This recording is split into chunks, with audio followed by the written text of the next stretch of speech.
Yes. Dear students, let's take some more questions of the chapter, the third level. Short answer type questions we are doing. Question number 5. Apparent illogicality sometimes turns out to be futuristic projection. कहता है ऊपर से दिखने वाली अतार्किक बात, इलॉजिकलिटी होती है अवैज्ञानिक बात जिसके अंदर तर्क ना हो, अतार्किक बात, वो बाद में फ्यूचर के अंदर जाकर के वो सही साबित हो जाती है। कैसे? डिस्कस, आपने इसको डिस्कस करना है।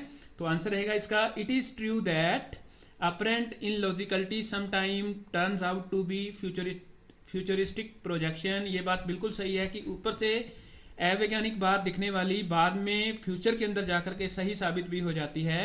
Actually everything that has been achieved by the mankind, वास्तव में इस मानवता ने जो भी प्राप्त किया है, जो भी उपलब्धियां हासिल की हैं, स्टार्टेड विद एन आइडिया, वो किसी के मन के अंदर एक विचार आया था, but later on it became a reality, लेकिन वो विचार बाद के अंदर वास्तविकता के अंदर तब्दील हो गया। For example, we have read about the people travelling in the space to the other planets. कहता है कि उदाहरण के तौर पर हमने देखा है कि लोग हैं वो ट्रैवल करते हैं स्पेस के अंदर, दूसरे ग्रहों के ऊपर जाते हैं। This was highly unrealistic in the past, ये बात है वो पास्ट के अंदर बहुत समय पहले, आज से 2000 साल पहले, 4000 साल पहले, वो बिल्कुल ही अनरियलिस्टिक थी, अवास्तविक थी।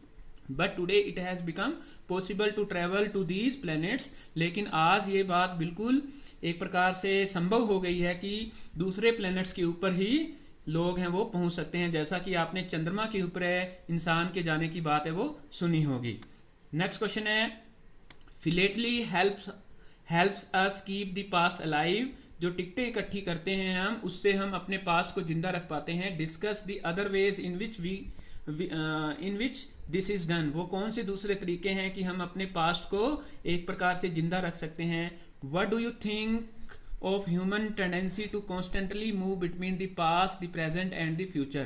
और इंसान के अंदर जो ये टेंडेंसी होती है, जो एक प्रकार से आदत होती है कि वो कभी पास्ट के अंदर, कभी प्रेजेंट के अंदर और कभी फ्यूचर के अंदर है वो खोया रहता है, तो इससे हमें क्या पता चलता है? We keep our past alive in different way, हम अलग अलग तरीके से अपने पास्ट को जिंदा रख सकते हैं। ओल्ड, इसके लिए क्या क्या तरीके हैं? ओल्ड मॉन्यूमेंट्स आर प्रिजर्व्ड, जो पुराने हमारे स्मारक होते हैं उनको हम एक प्रकार से प्रिजर्व करके रखते हैं, उनकी सुरक्षा करते हैं। सम पीपल कलेक्ट स्टैम्प्स, कुछ लोग हैं वो टिकटों को इकट्ठा करते हैं, क्योंकि टिकटों के अंदर है वो पुरानी बातों को दर्शाया गया होता है। कॉइन्स, सिक्के हैं वो हमारे पुरातन समय के, एंशिएंट टाइम के, उनको हम रखते हैं। Old currency notes, old currency के जो नोट्स होते हैं उनको हम रखते हैं। Some people try to find out historical documents, कुछ लोग हैं वो ऐतिहासिक दस्तावेज हैं उनको भी खोजने की कोशिश करते हैं। एंड अदर थिंग्स, दूसरी चीजों को खोजते हैं। Photography also proves useful to us to make our past alive, इसके अलावा जो फोटोग्राफी होती है उसके सहायता से भी हम अपनी तस्वीरों को हम खींचते हैं, और जब हम उनको बाद में देखते हैं तो हम अपने पास्ट को याद करते हैं।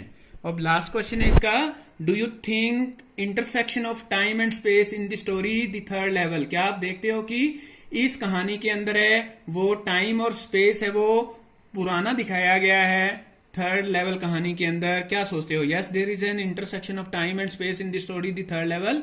द स्टोरी थर्ड लेवल के अंदर एक प्रकार से इंटरसेक्शन ऑफ टाइम है, समय और स्पेस है वो बदलता है, स्थान है वो बदलता है। Charlie reach the third level, Charlie है वो थर्ड लेवल पर पहुंचता है। दो the place is the same, हालांकि चार्ली है वो third level grand central station New York के थर्ड लेवल पर पहुंचता है, हालांकि वो उसी स्थान पर है जहां पर दूसरे लोग हैं।